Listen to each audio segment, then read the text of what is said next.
Last week, I was talking about with you Andrew McCabe. Andrew McCabe is the #2 official at the FBI, placed there by his mentor, James Comey.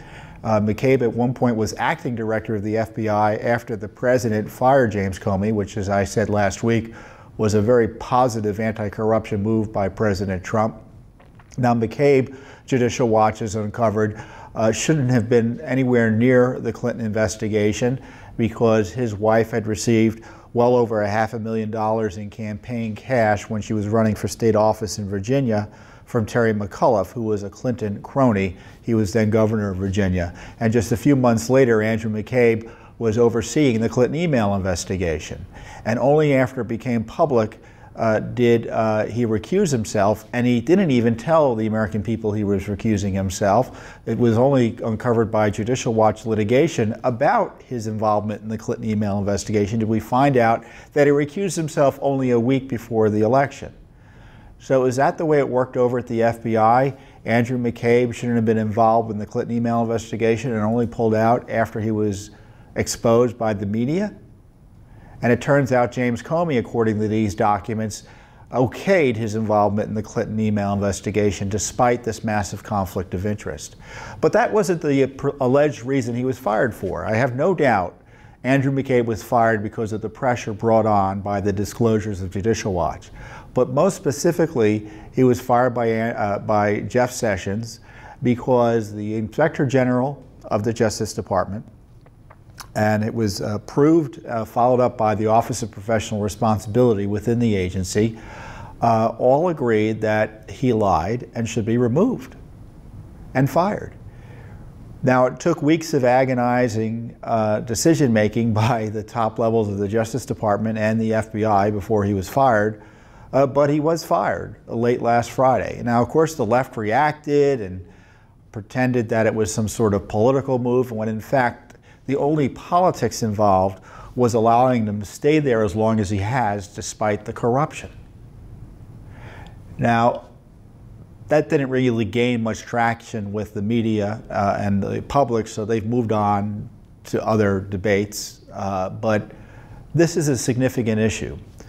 The firing of the #2 director of the FBI for lying and lacking candor. And supposedly he lied about his involvement and approval of leaks to a reporter, specifically in the Wall Street Journal, about the Clinton investigation. And afterwards, McCabe attacked Donald Trump, showing his anti-Trump partisanship, and he suggested that the leaks were approved by James Comey. And James Comey knew he was authorizing communications to the media about the Clinton email investigation. Well, isn't that interesting? Because James Comey testified that he was aware of no such leaks. So did Comey testify truthfully under oath? Well, Mr. McCabe may have inadvertently caused problems for his mentor by saying what he did was approved by James Comey. So now not only should McCabe be investigated for lying to investigators, the Justice Department fired him for lying to FBI agents, internal investigators, whatever. That's a crime. Is he going to be criminally investigated? But now James Comey may now have to be criminally investigated over perhaps perjury. Certainly needs to be a way to figure out whether he told the truth or not. Is there going to be a special counsel? There's one for Donald Trump based on nothing. Here you've got substantial allegations in the Justice Department, the Attorney General confirming the #2 official at the FBI lied to investigators. Is there going to be a special counsel for him? In fact, we probably don't need a special counsel. We just need a prosecution, don't we? So also, just think about this still. Andrew McCabe, the #2 official at the FBI, fired for lying. That means, in my view, the cases he's involved in or had been involved in are tainted. The Clinton email investigation, the Russia investigation, the anti-Trump Russia investigation, because we all know the Russia collusion theory is fake. All of that's tainted. The FISA applications he's been involved in, all of that is tainted. The Robert Mueller investigation, certainly McCabe was involved in that as well, tainted. So this is a significant setback for the deep state and the Mueller investigation even if the big media, the liberal media, doesn't want you to know about that. And Judicial Watch is still on it because McCabe is still being protected by the Justice Department and the FBI, believe it or not. We've asked for his text messages about the handling of the Clinton email investigation on behalf. We're in federal court. Judicial Watch doesn't come on here and just yap about material and what's going on here in Washington. We're actually doing work to uncover what's going on here in Washington by going to federal court to get records. And along those lines, we're representing a retired FBI senior agent, a supervisory agent, who is suing in federal court on these McCabe text messages.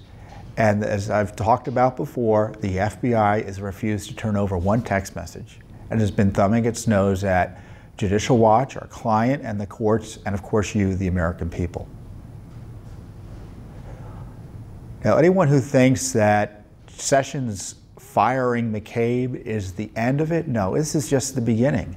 The McCabe scandal is just getting started because it highlights the compromised, politicized nature of the FBI. In fact, McCabe, presumably he leaked, I don't know who leaked, that Jeff Sessions was investigated by the FBI over Russia without anyone knowing about it, and presumably Sessions not even knowing about it. Although I don't know if Sessions knew about it or not. I don't know if he was questioned or not. I think his comments have been vague on that. So two Democratic senators wrote asking for an investigation, and toot sweet, the FBI under McCabe starts investigating the new Attorney General of the United States just based on outrageous allegations by his political opponents in the Senate. Have they done a perjury investigation into Hillary Clinton? That's been pending supposedly for months, or at least since 2016.